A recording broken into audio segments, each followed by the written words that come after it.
pessoal, beleza? Tudo bem? Tudo jóia com vocês? Voltamos aí para mais uma aula nossa aí do nosso CHC, o nosso curso de História completo para concursos vestibulares e também para militar. Exatamente isso, o nosso CHC, o nosso curso de História completo. E aí, pessoal, beleza? Tudo bem?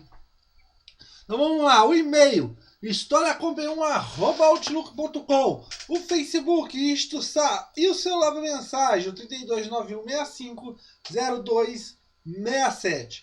Como você pode observar o conteúdo de hoje, aula de Guerra Fria, parte 4. Se eu não me engano, é a última aula, beleza? Vamos falar sobre o processo de descolonização. Professor, Guerra Fria não é só aquele contexto que gira entre o mundo capitalista e o bloco socialista, a guerra indireta entre Estados Unidos e União Soviética, as questões, como você já observou nessa aula, como no caso a guerra da Coreia, do Vietnã, e entre outras, a crise dos mísseis.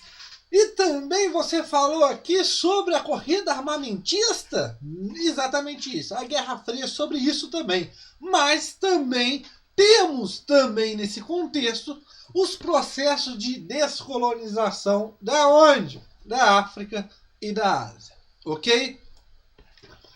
Então, pessoal, o que nós observamos? O contexto de Guerra Fria, pessoal, ele é mais do que se pensa, né? Ele não só vai infligir uma busca de influência, de áreas de influência sobre tanto os Estados Unidos quanto para a União Soviética, como também vai ajudar e muito no processo de descolonização. Que colonização é essa, professor? É uma colonização que ocorreu lá no contexto do imperialismo, né? A corrida por busca de novos locais de mercados, de fornecimento e entre outros, das grandes potências naquele momento. Pessoal, só vou apertar um pause aqui, daqui a pouco eu já volto. Voltando aí, pessoal, fui ali pegar uma blusa, né? Porque está um pouco frio aqui na localidade onde eu moro. Professor, nossa, blusa azul com a camisa branca, você está combinando muito bem. Muito obrigado por você ter elogiado meu estilo aí, beleza? Mas tudo bem, vamos lá. Continuando. A Guerra Fria, pessoal, como você pode observar aqui, é aula de Guerra Fria. A Guerra Fria, ela está muito além relacionada do que um contexto, assim vamos dizer, militar, entre disputas entre Estados Unidos e União Soviética. Ela modifica, pessoal, e muito, o contexto mundial, né?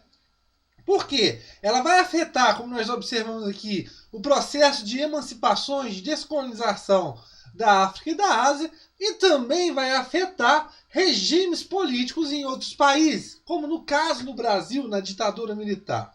Tranquilo? Então é um contexto muito mais complexo do que se pensa, né?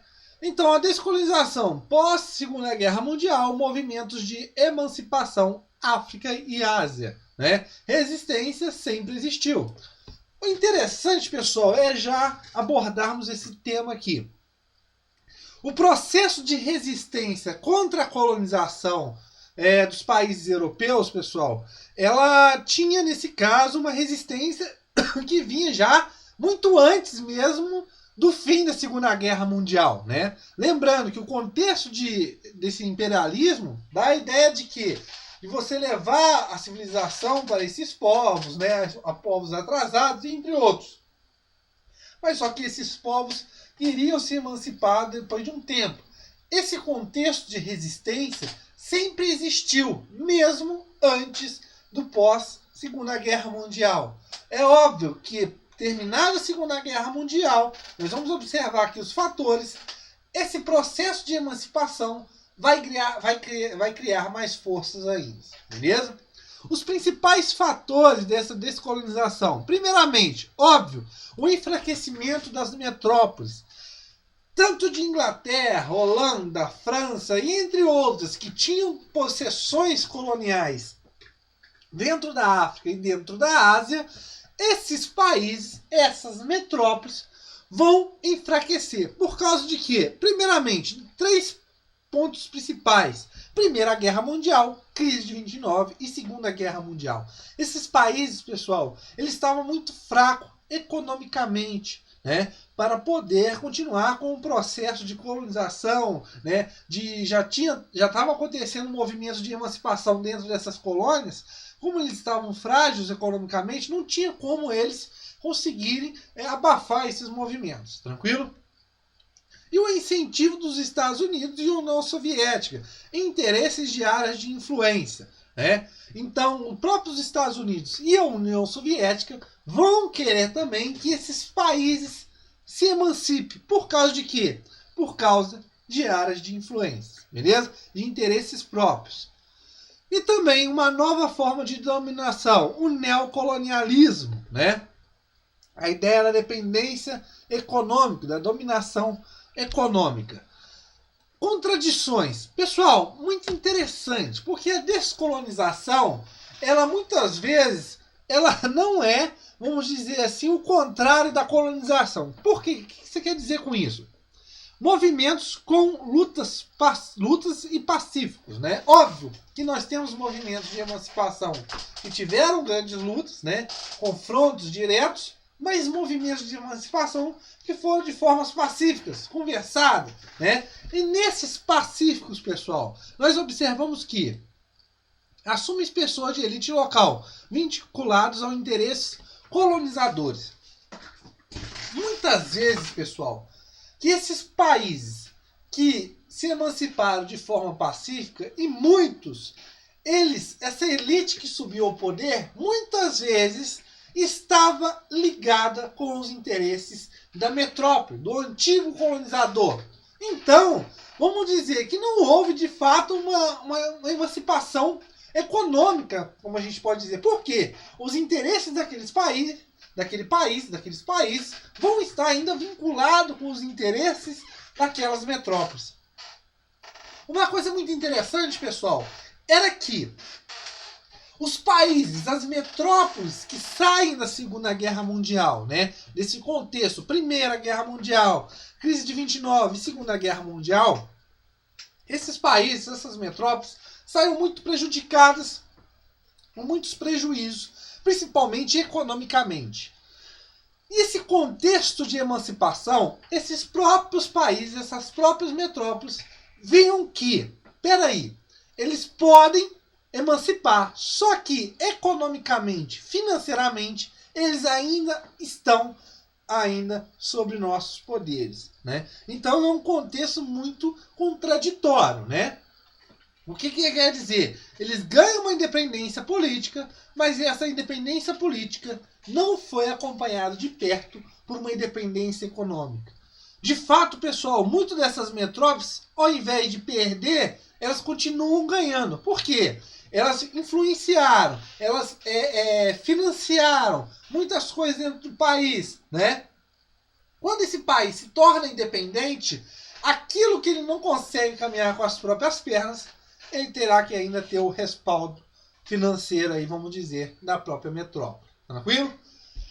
Manutenção das fronteiras. Por quê? Outra contradição. A ideia da emancipação, por muitos países, a ideia foi o quê? Continuar com as próprias fronteiras que foram delimitadas antes, né? O problema era que, dentro dessas fronteiras, diversos países, você tem uma diversidade étnica muito grande, né? No meu Facebook, o Istissá, que está aqui, eu posto de vez em quando esses mapas, né? E um dos mapas que eu gosto de postar é um mapa antes da divisão dos países e depois da divisão dos países.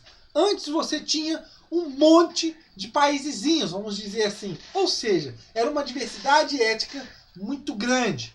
Quando se tem a unificação, né? Quando você tem a formação desses países, você observa que essas comunidades étnicas, elas vão se unir dentro de um único território. E aí surge um grande problema. Por quê? Vamos ter conflitos. Porque são diferentes etnias que estão juntadas no mesmo país. Por quê? Óbvio que para um Estado político soberano tem que ter alguém no poder que manda. E o problema é esse. Se sobe uma pessoa de um determinado grupo rival a outro, vai levar problemas, tranquilo? Então, muitas vezes, pessoal, essa descolonização, ela foi boa? Sim, mas por muitas vezes ela foi ruim, muito internamente para diversos países, tranquilo? A Conferência de Bandung aconteceu na Indonésia em 1955, aonde o marco principal era o quê? A emancipação afroasiática, ou seja, defender o princípio da determinação, da autodeterminação dos povos, né? A independência, né? A emancipação. E o outro objetivo, não se alinhar a nenhum dos blocos, né? Aqui a ideia desses países, pessoal, que foram compostos aí de líderes de diversos países, tanto da África quanto da Ásia, nessa conferência, era a ideia de que eles lutarem por esse princípio de autodeterminação dos povos, mas ao mesmo tempo se aliar ao bloco do assim chamado Terceiro Mundo que foi criado, né? Com a ideia de que não se aliasse a nenhum desses blocos, nesse contexto de Guerra Fria, tanto socialista como capitalista. Óbvio que isso é muito complicado, principalmente nesses dois países que estão em busca de áreas de influência, beleza? E colaboração para outros, ou seja, aqueles que tiveram independência iriam colaborar para aqueles que ainda estivessem colonizados. Beleza, pessoal? Chegamos ao fim aí de Guerra Fria, beleza? Abraço para vocês. Na nossa próxima aula faremos mais alguma coisa sobre o quê? História geral. Valeu!